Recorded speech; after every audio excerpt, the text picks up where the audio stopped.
Ayan na po mga idol, ready na po. Medyo marami-rami po kasi nagpapasalamat pa tayo ng Allah kasi po may init po sanang mga idol, no? Ito ang grasya po. Ito po ang si Boss Valencia, Team Valencia mga idol. Yan po dito, ayan po no. Ginaasikaso na po nila yung mais dito mga idol. Meron din tayong yung kupras, ayan po, steady po. Basta dito tayo sa bukid o Palaw, sa Maguindanao is yan po, steady po ang kupras natin is kasi dito po medyo marami po ang niyog dito mga idol. Ayan po, habang wala pa pong klase, nandito pa po yung mga ibang estudyante, nag-sideline po sila. Yun po si Sangay kanina, yung nakahubad.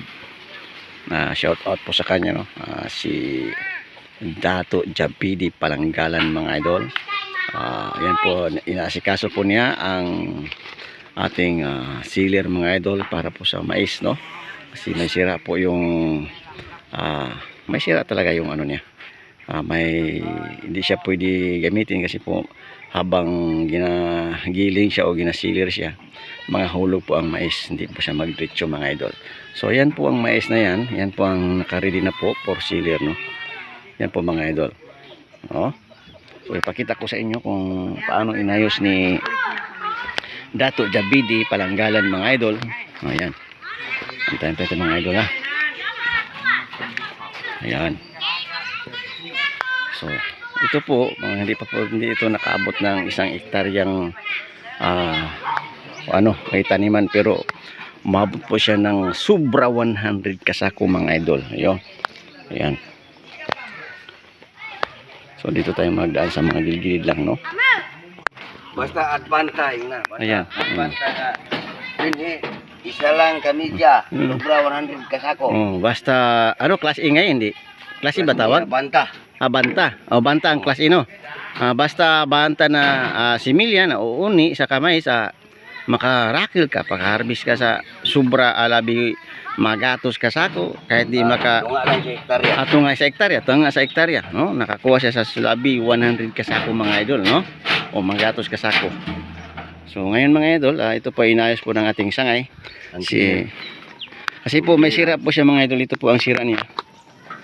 Pag nandito tayo sa Palaw o bukid mga idol, malayo po tayo sa poblasyon, wala pong mag-welding dito mga idol. So gina-repair na lang po ni sangay, no? Ayan po. Ito po yung sira niya mga idol, ito. Ayan po, may butas po siya. Hindi po siya pwede gamitin kasi dito labas yung mga mais. So ngayon, ginapasok ni sangay. Ayan. Ayan. So hindi makapasok kasi malaki masyado si sangay, di ba? Ito po talaga ang ginagawa dito sa bukid mga idol. Ayan po, no?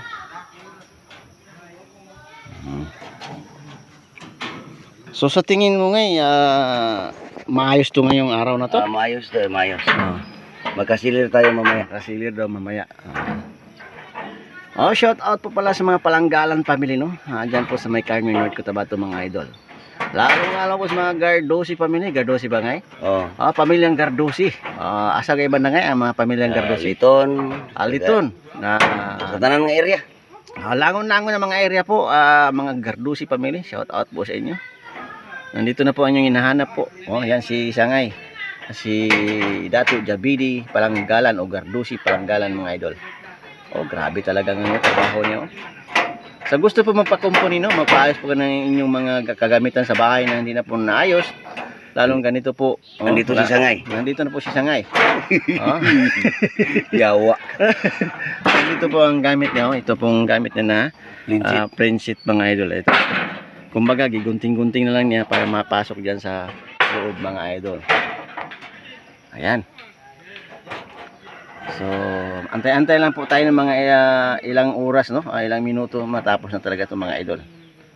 So, mamaya siguro, baka makita natin kung paano na po kung paano na po siya gamitin kasi makita natin kung may maglabas pa ng mais or wala.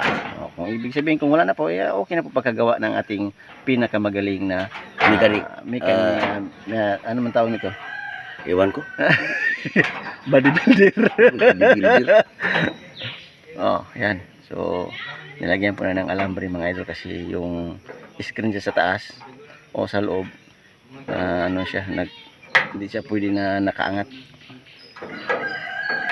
Yan, yan ang ginagawa niya mga idol. Ayan. Ayan. So, tuloy-tuloy tayo mga idol. Ipakita ko sa inyo kung anong forma nito sa taas ang ating silid mga idol. Ayan po. Uy, ganito lang pala ang forma sa silid. Akala ko pababa. Hindi pala pababa ang ano ito ngay? Bakya. Hindi katulad sa mais ba nga magpagiling ka ng palay ba na pababa yung ano niya? Ay. So, magkaiba pala ang gilingan sa mais kaysa dito. Ito siya patag lang siya, no? Kaya steady yung kahoy nandito kasi ito ang ginatusok na doon sa butas na to. Mga idol, no? Diskarte lang talaga pag dito ka sa palaw o bukid mga idol para maayos mo yung gamit mo.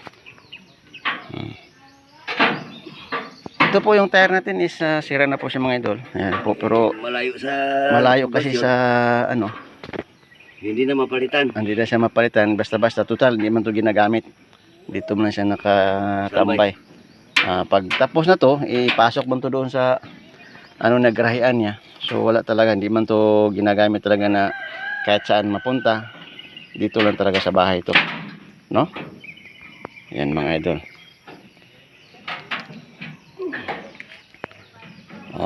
Medyo maraming mais nila mga idol. Mga araw ngayon. Mga kulimlim talaga mga idol. Ayan, no? So maraming thank you po sa mga idol, no? Shout out sa lahat po ng mga Batwa family dito po sa may Barangay Nabundas, Maguindanao del Sur mga idol. Sa lahat-lahat po ng mga pamilyang nandito sa Barangay Nabundas, mega love shout out sa inyong lahat, no? Ito po si Joe from CB, hindi gwapo, hindi tisoy. Charming Marie, char. Sana all mga idol. Thank you so much po and bye-bye.